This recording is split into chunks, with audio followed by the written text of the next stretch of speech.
Bonjour à toutes et à tous, j'espère que vous allez bien. Nous voici immédiatement dans la suite de la présentation, donc la deuxième vidéo, la deuxième partie de présentation du manga Hana l'Inaccessible, que moi de toute façon j'enregistre dans la foulée de la première. Ici, on va rentrer dans le dur de tout ce qui me pose problème dans ce récit et cette histoire. Dans cette vidéo, vous êtes prévenus, je vais spoiler, et c'est quand même mieux que vous ayez vu la précédente.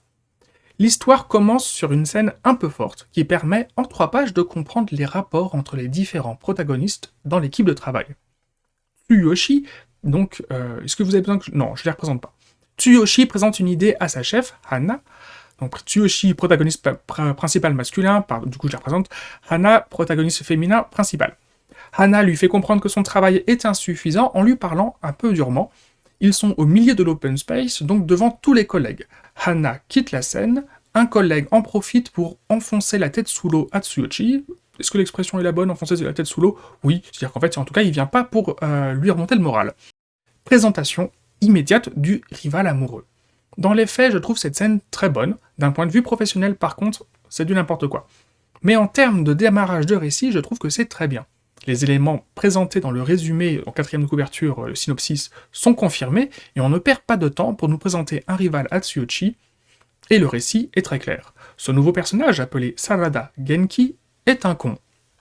Et c'est tellement un con qu'il est même surnommé Charada, un jeu de mots avec le mot charai, qui veut dire frivole. Et c'est la narration qui nous explique que Charada est un séducteur, et que c'est une caractéristique et une réputation reconnue dans l'entreprise. Et si c'est la narration qui le dit, c'est donc le point de vue que veut nous faire adopter l'auteur. Et d'ailleurs, cette narration sera très présente dans le récit pour nous donner des éléments d'information sur des personnages ou des événements. Personnellement, je trouve qu'elle est un peu trop présente et qu'il s'agit là plus de l'effet d'un possible manque d'expérience de l'auteur qui n'arrive pas à exprimer tout ce qu'il voudrait juste par les dessins et les dialogues. C'est un petit peu la version de avoir un trop grand encart d'explication dans certains films, le fameux show don't tell. Mais dans cette scène, cela peut aussi être assez bien pensé et logique avec le reste de l'histoire. C'est le narrateur qui s'adresse à nous, lecteurs, pour nous dire que Charada est un séducteur et donc un rival pour Tsuyoshi. Il ne s'agit pas d'une bulle de pensée issue de Tsuyoshi. Interprétation, est-ce que Tsuyoshi ne se rend pas compte que Charada est un con? Effectivement, la question de la naïveté de Tsuyoshi est un élément central dans la suite du récit. Et ce personnage qui est présenté comme étant le con de l'histoire est en cet tome le seul qui va avoir un minimum de progression intellectuelle et morale. On reviendra spécifiquement sur le cas de Charada plus tard. Et vous comprenez déjà un des problèmes du récit si les protagonistes principaux n'évoluent pas. Bon, je vous ai dit que cette première scène était une bonne entrée en matière, mais que professionnellement parlant, ce n'était pas bon du tout. Et bien ça, c'est un problème qui va être récurrent, voire systématique, durant toute l'avancée de l'histoire. On va avoir des scènes qui fonctionnent d'un point de vue récit, sous format BD, mais dont les détails de mise en scène, très réels et contemporains, eux, sont incohérents. D'où mon impression d'avoir affaire à une mise en scène burlesque. Mon problème, c'est que je ne trouve pas que la comédie fonctionne bien. Mais en plus, l'accumulation de ces incohérences, avec des sketchs répétitifs et pas drôles, font que rapidement, je suis désintéressé par les enjeux personnels des protagonistes. Je ne crois plus en la crédibilité de cette histoire. Alors, je suis désolé pour Hana, qui est annoncée comme étant une super pro, mais une bonne manageuse. Après avoir demandé à son subordonné s'il a étudié la cible de son produit et lui avoir fait comprendre que son concept était incomplet, ne balance pas les documents à la poubelle en demandant au gars d'aller chercher de nouvelles idées. Bah non, tu reprends tes documents et tu reviens me voir quand tu auras vraiment quelque chose de tangible à me présenter. Comme je vous ai dit, pour une première scène, ce n'est pas grave. Et même au contraire, c'est intéressant. On peut dire que cette scène, la rotation, on fait de la projection, on fait des si, on n'est pas supposé faire ça, mais voilà, on va être un peu ouvert d'esprit. Donc, on peut dire que c'est intéressant parce que peut-être on peut dire que cette scène a du sens en partant du principe qu'il s'agit là d'un événement quotidien entre Hana et Tsuyoshi, et d'ailleurs, l'histoire va nous faire comprendre que c'est effectivement un événement quotidien entre Hana et Tsuyoshi. Et du coup, elle est effectivement exaspérée, et il lui fait effectivement perdre son temps tous les jours. mais pour que cela fasse du sens, du point de vue de la construction du récit. C'est que si l'histoire commence là-dessus, sur cette scène, et pour que cela fasse du sens de commencer notre histoire à ce jour précis, c'est parce qu'à partir de ce jour, cela va changer, ou au moins commencer à évoluer. Mon problème, c'est qu'en 7 livres, alors que Tsuyoshi n'arrête pas de dire qu'il faut qu'il bosse mieux, etc., ce genre de discours d'auto-conviction et auto-motivation, eh ben il ne le fait pas. Il continue de présenter des idées dont le concept est juste un titre, et Hana ne fait que déchirer ses propositions en lui criant dessus de tout recommencer à zéro. Donc, arrivé au 7e livre, et même avant, moi, dans ma tête, en tant que lecteur, Tsuyoshi est défini comme étant un parfait débile, et Hana, une mauvaise manageuse. Concernant Hana, ce n'est pas grave, elle est intelligente, elle a juste besoin d'une petite formation en management d'équipe et chef projet, et le personnage aura évolué positivement. Concernant Tsuyoshi, c'est un peu plus inquiétant, parce que avant d'intégrer cette équipe et cette entreprise, il a effectué une formation où on lui a appris à faire ce métier, et que de toute évidence, il n'a rien compris. Et même lorsque des collègues viennent lui donner des conseils qui sont l'évidence même, la base de son métier. Même nous, on est capable de, à partir du moment où on a été un membre d'équipe projet dans quelque chose d'à peu près similaire, où on a travaillé sur des produits, une entreprise qui crée des produits amenés à être vendus au public, à une clientèle, on est tout à fait immédiatement capable de s'imaginer le genre de choses qui sont la base de son métier à Tsuyoshi. Même si on ne conçoit pas des gâteaux et des sucreries, si on conçoit des paires de lunettes, si on conçoit des vêtements, etc., bon, il y a quand même des questionnements qui sont les mêmes systématiquement. Et ben, quand ses collègues viennent lui rappeler ces idées, ben voilà, effectivement, ton produit s'adresse à quel type de client, quelles sont les entreprises partenaires, etc., et ben en fait, Tsuyoshi, il tombe des nues, il fait « Ah oui, c'est incroyable, oui. » En fait, il a l'air de vraiment de débarquer, le gars, comme s'il avait jamais fait d'études de commercial ou de design avant, quoi. Alors qu'on nous dit bien qu'il l'a fait. Et le problème, c'est qu'en plus, après que ses collègues lui aient redonné, ou lui aient réappris, lui aient donné tous ses conseils, il n'est pas capable de les mettre en pratique. Moi, je suis désolé, mais je pense que ce type est stupide. De toute évidence, il n'est pas fait pour ce métier, où on a besoin de réfléchir à la fois à des concepts un peu gourmands, fun et nouveaux, et où il faut se poser des questions très pragmatiques d'évaluation des coûts de production, identification des entreprises partenaires, analyse et définition du public cible, etc., etc. S'il aime tant que ça les gâteaux, peut-être qu'un métier plus manuel, comme pâtissier, lui conviendrait mieux. Attention, je dis pas que les pâtissiers ils sont stupides. Parce que, en fait, là, le problème, c'est Tsuyoshi. Il est pas capable de comprendre, même quand on lui explique que 1 plus 1 font 2. Ou peut-être que c'est une question de déclic intellectuel. Il ne l'a pas dans un open space, et il l'aurait dans une cuisine. En fait, peut-être que c'est juste un mec qui est pas capable de se projeter, peut-être que c'est quelqu'un qui est pas capable de théoriser. Du coup, s'il est pas capable de théoriser, peut-être qu'effectivement, il faut qu'il fasse un métier plus manuel, peut-être qu'en fait, on se rendra compte qu'il a un don pour la cuisine. Sauf que là, bon, on s'en fout, je vais pas lui essayer de lui trouver des solutions, c'est un con. En l'état actuel des choses, le personnage de Tsuyoshi est un personnage sur lequel on s'interroge véritablement à propos de ses capacités intellectuelles. Moi, j'en suis là. Et de fait, au bout d'un moment, les sentiments des différents protagonistes féminins qui tournent autour de ce jeune homme ont l'air d'être de moins en moins crédibles. Il est bête, et être mignon et un peu gentil ne fait pas tout. Sa bêtise en fait un individu qui n'est pas fiable au quotidien. C'est-à-dire qu'en fait, il y a plusieurs nanas qui vont finir par, en plus de Hana, qui vont finir par lui tourner autour à ce bonhomme, mais c'est juste qu'en fait on n'y croit pas, il est trop con. Et être gentil et mignon, c'est pas suffisant, c'est pas vrai. Alors, dès la fin du premier chapitre, on comprend qu'en fait, il s'agit là du kink très spécifique de Hana. Tout le monde considère qu'elle est parfaite, super intelligente, super belle, super compétente. Et elle est attirée par les mecs un peu cons. Elle trouve ça super mignon. Et pour le coup, je trouve que c'est plutôt une bonne idée. Pourquoi pas de fonder une histoire là-dessus? Pourquoi pas? Mais tout le reste ne suit pas. Tout le reste n'avance pas. Comme j'ai dit, le récit bégaye. Mais en fait, cette idée du kink un peu spécifique d'une meuf extraordinaire à qui tout réussit, parce qu'en plus elle bosse bien, elle est intelligente, elle est belle, elle a tout pour elle. Bah oui, elle kiffe les mecs qui sont un peu des losers, quoi. Mais c'est pas grave, tant mieux, c'est bien, je trouve ça même plutôt chouette de faire cette histoire-là, pourquoi pas. Mais là, pour le coup, en fait, même si l'idée, peut-être à l'origine, était bonne, tout le reste ne tient pas la route.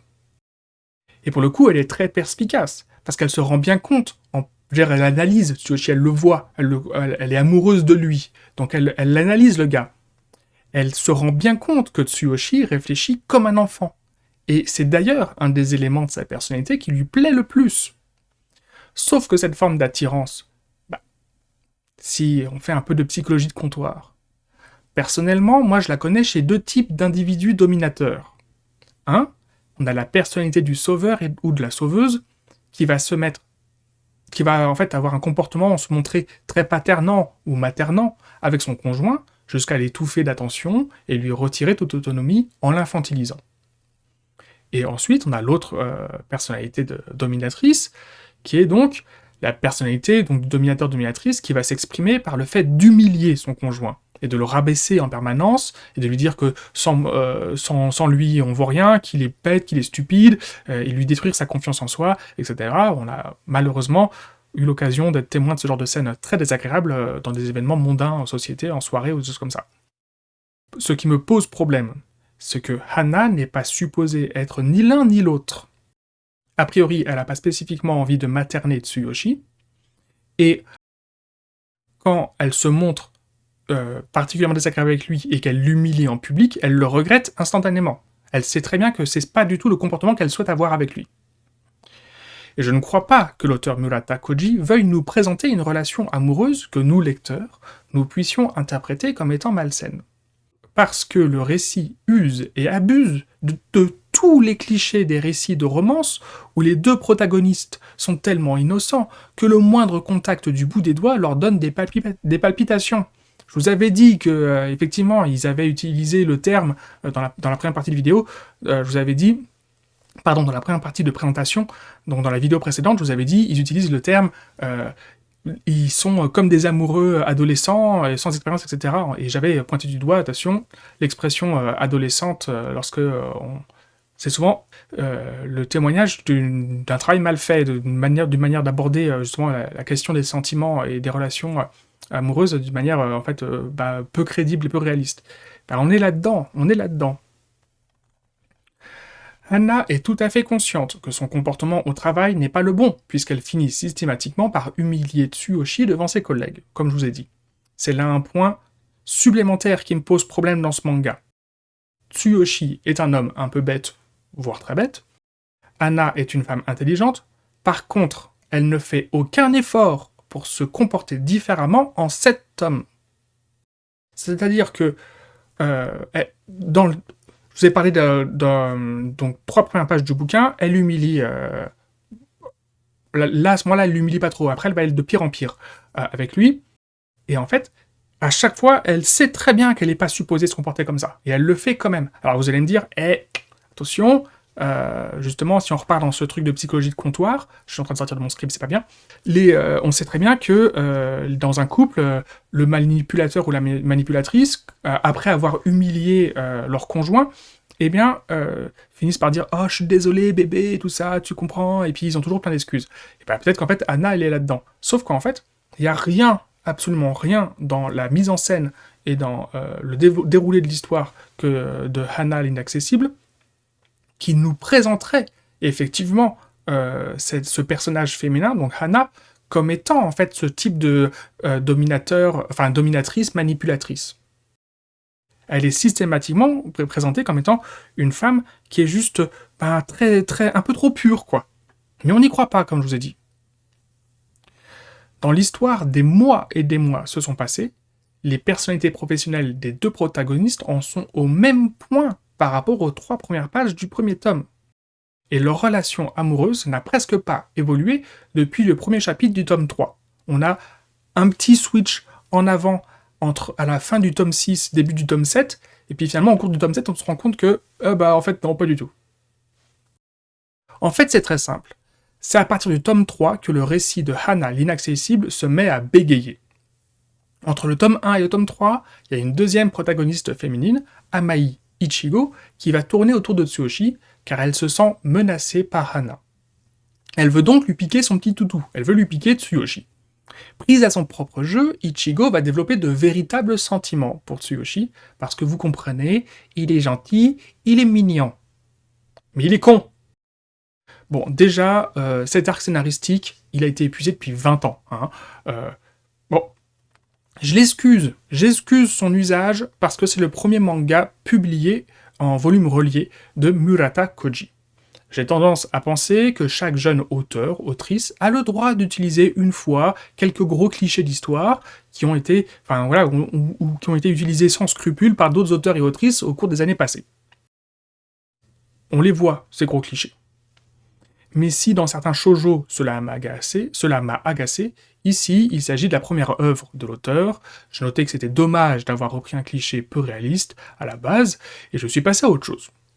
Par contre, là où ça ne me convient plus, c'est que malgré le fait que Tsuyoshi lui ait mis un gros râteau durant le tome 2, donc à cette jeune Ichigo, cette jeune femme ne va pas lâcher l'affaire. Elle va s'obstiner à vouloir devenir une véritable rivale de Hana et à vouloir obtenir l'attention de Tsuyoshi. Au point qu'elle va même changer de métier pour se rapprocher du gars et rejoindre son équipe. Elle change de carrière, la meuf. Elle est tellement amoureuse en l'espace de quelques semaines que elle y va. Alors, vous allez me dire, ça c'est peut-être un trope de facilité scénaristique qui est le propre des récits de fiction, BD, manga, film, etc. Ça permet de faciliter les choses. Oui. Ok. Mais quand même, c'est pour dire quand même, elle est vraiment tombée très amoureuse très vite. Bon. Le truc, c'est que continuellement, durant toute l'histoire, Tsuyoshi n'aura de cesse d'être très franc avec Ichigo et de lui dire « Meuf, c'est mort, lâche l'affaire, je suis amoureux de Hana. » En gros, je traduis. À un moment, j'ai presque ri, en me disant « En fait, c'est ça. C'est ça l'un des axes humoristiques de ce manga.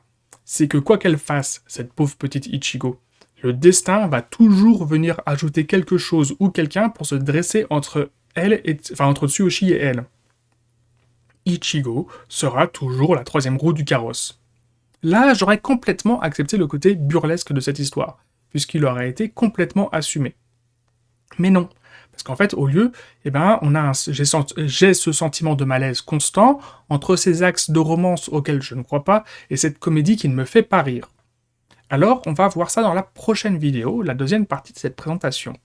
Je vous remercie pour votre attention, et je vous dis à très bientôt pour la suite et la fin de la présentation de Hana l'inaccessible.